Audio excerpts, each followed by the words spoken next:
What is up, hockey fans, and welcome in to another edition of the Hockey Night on Broad Flyers pregame show. Tonight, the Philadelphia Flyers play host to the Columbus Blue Jackets in Columbus, Ohio, as they meet for the first time this season. And a pleasant good day, everybody. I am your host, James Scorza, with you for this upcoming matchup between these two clubs, as the Flyers coming into tonight, as they are on a 3-game losing streak, coming into the game and trying to avoid their 4th straight loss. Columbus, on the other hand, is 500 on the year at 12-12-4, or 12-12-3 rather, and looking to try to get back on track. But like we always do before we get into our Shapiro today, I was supposed to be coming back on Sunday night when the Flyers took on the Utah Hockey Club, but I had some other things to do, so I'm kind of getting situated with my own new house and all that. So without further ado, let's get on with the program, as like we always do on the very important airways, as we check out the recap of the 2 previous games that happened on the weekend, as the Flyers took on the first of a back-to-back, rather, as they took on the Boston Bruins on Saturday afternoon, a matinee action. The first period became a good thing for the Flyers all season long, and it was the same once again this time around on this very important afternoon, as the Flyers at the nearway point of the first stanza, they will get a power play goal, and the presence of Matvei Michkov will come in full force yet again, and will show out in his game once again, and will get the first goal of the game early on in the first period, and an early 1-0 Flyers lead. Later on in the first period, the Flyers under the 2-minute mark of the first period, as a pass by Travis Sanheim was set up once again Matvei Michkov to give the Flyers an early 2-0 lead late in the first period after 20. To the second we go, as the Flyers look to try to get off to a good response, and they will find answers, and somehow in some way the presence of Alexei Kolosov will keep the Bruins scoreless throughout majority of the second period, but they will get on the board later on in the second period as a goal to give the Boston Bruins to cut the lead. The Bruins cut the Flyers lead in half to a 2-1 game. Later on in the second period, at the 5-minute mark of the second period, the Flyers will try to get a response, and they will find one, as a shot by Cam York to give the Flyers a 2-goal lead back at 3-1 around the 5-minute mark. Inside the third period, as the Flyers looking to try to get off to a good response here, but this is where the where the concern has been, the Flyers have not been consistent in regulation, and it will become a more factor once again this time around, as the Bruins will get another spark here and will cut the Flyers lead at only 3-2. Around the 5-minute mark, the Bruins trying to find an answer, and they will get it, as the Flyers the Flyers had an opportunity to make it 4-2, but instead a breakaway chance for Brad Marchand, and just like that, this game was all even at 3-3 apiece. Setting the stage for overtime yet again, and it's been a constant for the Flyers going back to the last couple weeks of the season, and once again, overtime will be the case on this Saturday afternoon at TD Garden, and a breakaway chance for Joe Farabee early on in overtime, and was stopped by Bruins goaltender Jeremy Swayman. And coming up the ice, it was basically we call him the Flyer Killer, if you like to say it like that, but he's like another presence of another David Krejci, or you like to call it like any of those impactful Bruins. David Pastrnak will get the game winner, beating Kolosov to complete the comeback for the Flyers, and that will be a 4-3 win for Boston, getting the 2 points, and the Flyers will only get 1 point out of it on that Saturday afternoon. To Sunday now, to the Philadelphia Flyers, where the Flyers were home on a Sunday afternoon, Sunday night rather, after the Eagles won right across the street on that Sunday afternoon against the Carolina Panthers. Sixers winning that same day as well, setting the stage for that night rather, as they took on the first time inexperienced and expansion hockey team called Utah. After a scoreless third period, a rarity that both goaltenders were shot in this game, and the return of Sam Mercer will be on full display this night, and he will make his return on that Sunday night in South Philadelphia as he was going toe-to-toe with Utah Hockey Club's goaltender Jackson Staber. Stauber. Sorry. Excuse me. Jackson Stauber. So there was no scoring in the first period. Now we go to the second period. And to the second we go, the Flyers will try to get some opportunities, but Utah will get the first crack at it and will get an early 1-0 lead early on in the second around the 12-minute mark. Just a few seconds later, after the Utah Hockey Club got a 1-0 lead, the Flyers will get a response, as this time it will be Joe Farabee finally will be rewarded for the goal, as Farabee will get his first goal after so many tries and will nod the game up at 1-1. 2 minutes later, the Flyers will try to get back and try to get some opportunities on that, but Utah once again was the big story in this game on Saturday night. This time it was Utah striking again to give an early 2-1 lead from a goal for Utah. Later on in the second period, the Flyers will get a response once again. This time it will be Owen Tipp again, the goal, and just like that, it will be tied up at 2-2 apiece. But the Flyers were caught napping towards the end of the second period, as this time Utah will try to get a response for the third straight time, and they will get it just 2 minutes later on a backhand and will take back the lead, and that will be a 3-2 Utah lead after 40 minutes to play. Not much very much in the third period, but the Flyers getting opportunities. But the one thing that was a big constant in the third period, kind of like what happened in the game previously against the Boston Bruins, not taking advantage of it when it was there, and basically Utah retrieving the puck after a mistake by Flyers forward Morgan Frost to give, and Utah would seal the game for the first time ever against the Philadelphia Flyers, and they will take it 4-2 that night on Sunday night in South Philadelphia. And we are setting the stage for tonight's matchup between the Flyers and the Columbus Blue Jackets. Like I mentioned, the Flyers playing their first game against Columbus for the first time this year, and the first time in quite a while since the Flyers took on Columbus. The last time I think Columbus and Philadelphia played against each other was in 2023 when they opened the season up against Columbus, when that team that year was basically they were looking to try to find an identity with Travis. I'm sorry, not with Travis Konechny. I'm sorry. It was more like it was basically the beginning of a positive season for the Orange and Black, and they had played many times before then, but this is the first meeting, hard to believe, in December, taking on teams in the Metro Division. So setting the stage for tonight's matchup for the Flyers and Blue Jackets. For the Flyers, their fair share of wins and losses have been a constant all season long, but it's been a work in progress for the Orange and Black. And even when they play good hockey, they come out and play with a lot of intensity. That's the biggest thing I take out of it too.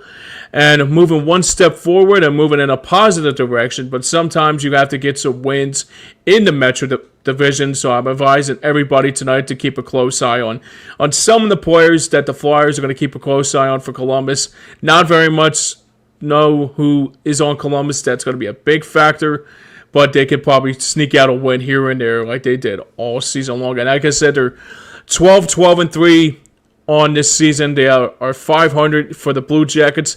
They have the same record as the Flyers, but the difference is they have one overtime loss that the Flyers have, the one overtime point that the Flyers have. They're 12-12-4, and Columbus is 12-12-3. So, like I said, the Columbus Blue Jackets are trying to find their identity after a tragedy that happened over the summertime as a Columbus Blue Jackets forward, Johnny Gaudreau, was lost due to a tragic accident that basically suffered his life, and it's going to be an emotional night here. So the presence of Johnny Gaudreau is going to be, I can imagine it's going to be a night for everybody to check out here. So I advise everybody at home to check out everything about it too.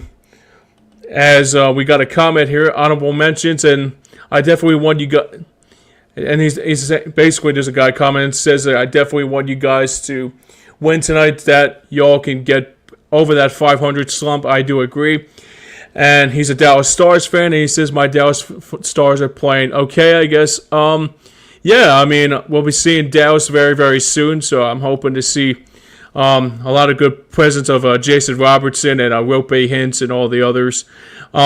So this will be the first game of a road trip for the Orange and Black. They'll be back home on Thursday night for the final time of 2024, and then they will be on a road trip as they go up to Minnesota, and then they go to play Detroit along the way. So there's a lot of road trips along the way, including a West Coast road trip in the next couple weeks or so, right before or towards the end of the holiday break and right before the New Year's here. So, like I said, this is the last time the Flyers on Thursday night, so I'll be back with that Flyers pregame show to talk about this previous game and also as well. But let's get into who's trending up and who's trending down on this very important night here in South Philadelphia.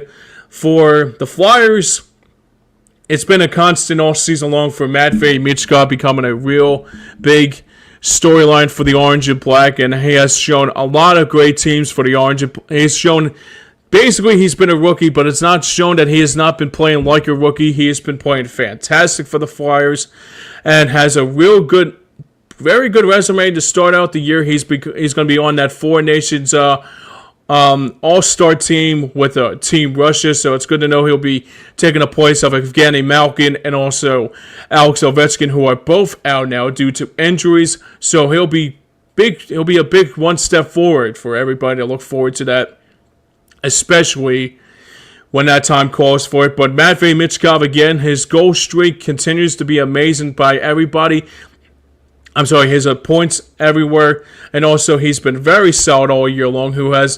Michkov has 11 goals on the season, 14 assists, and also 25 points as a career high for a Flyers rookie. So he has been trending up very, very precisely. He's going to probably look the same here tonight, as he's going to be trending up more as we get closer and closer to puck drop. But for who's trending down, it's been a constant. I brought it up on the post-game show a couple nights ago with my good friend and also my colleague from the Pasadena Sports Show. Joey Marks was asking about what the power play is going to be looking like, but that's going to be the one thing that you're going to keep a close eye on tonight. The other thing I'm going to keep a close eye on tonight is the presence of, the division keeps on climbing and climbing for teams to try to capture that division. Obviously, the Rangers are not in the same team. They basically got rid of their key defenseman, Jacob Trouba, over the week to Anaheim. So they're looking to try to find out what their identity is. If you can find ways to get a good observation of what the Flyers need to do for the upcoming season, and also when you get ready for the upcoming postseason push, when that time calls for it right after the All-Star break and also those next few months.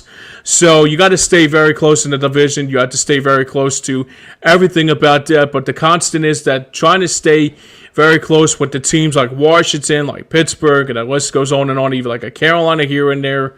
That's going to be a big stepping stone for the Orange and Black. So basically, it's going to be a calling card for them to actually play very good teams and actually get some wins against those very good teams. So it's been a constant all year long. Like I said, it's a rebuilding process, but I expect more as the night rolls on. All right, let's check out our injuries and scratches tonight. There's not a lot of injuries. Literally, there's only one injury in this game tonight for the Orange and Black, so everybody's back tonight for the Flyers. The one player that's not going to be in the one player that's not going to be with the Flyers for quite a while now, that's going to be the forward of Nick Delorier, who's now on IR now due to upper body injury. Sam Erson's back, Jamie Drysdale. Everybody's back tonight, fully healthy. So I advise that's going to be the same here tonight in Columbus, Ohio. All right, let's check out our starting goaltender matchup. As for the Flyers, it will be Sam Erson back in goal tonight after a disappointing outing on Sunday night against the Utah Hockey Club, who is now 5-3-2 this season and has a goals against average of 2.83.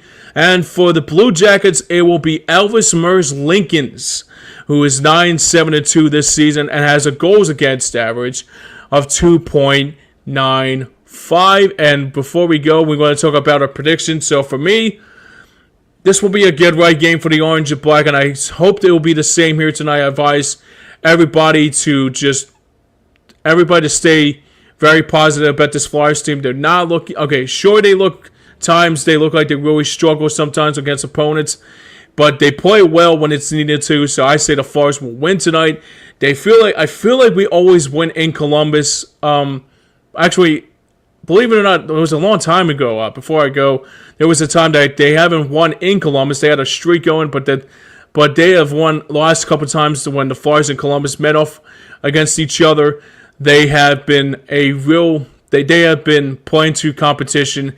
And sure, Columbus has that annoying Kennan that I can't stand, but they'll be finding ways to try to nurse that Johnny Gaudreau tragedy that happened over the summertime. So they're still trying to find their footing, but this will be a good get-right game for the Orange and Black as well as we get closer and closer to the puck drop. And that is a wrap for the Hockey Night on Board Flyers pregame show. But remember to stay tuned after the game for the Third Line John postgame show with, I believe it's Pat Bernard and Joey Marks, and I would hope to see, and maybe I'll be on tonight. I would try to be on tonight if I would love to, but I'd always love to be appreciated, to understand why I'm very appreciate everybody that wants to come on the show and also to do everything about it. So like I said, stay tuned after the game for the Stream Punk Entertainment Third Line John Flyers postgame show immediately when the clock hits 0 and when the game goes final.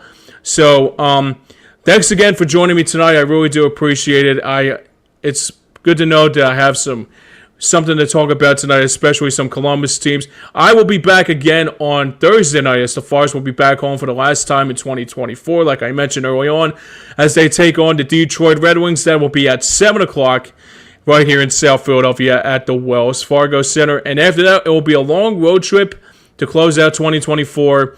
And the next time the Flyers will be home again will be in January of 2025. But before I go, I want to say thank you to everybody who's chimed in. And also, like I said, we're always on Facebook, we're on YouTube, we're on Twitch, we're on Twitter. You can check us out at Hockey Night on Board Flyers pregame show on Hardcore Sports Network, and also our friends over at Stream Punk Entertainment. But until then, this has been the Hockey Night on Board Flyers pregame show. And I'm your host, James Scorza, here saying so long from here. Until then, we'll see you next time.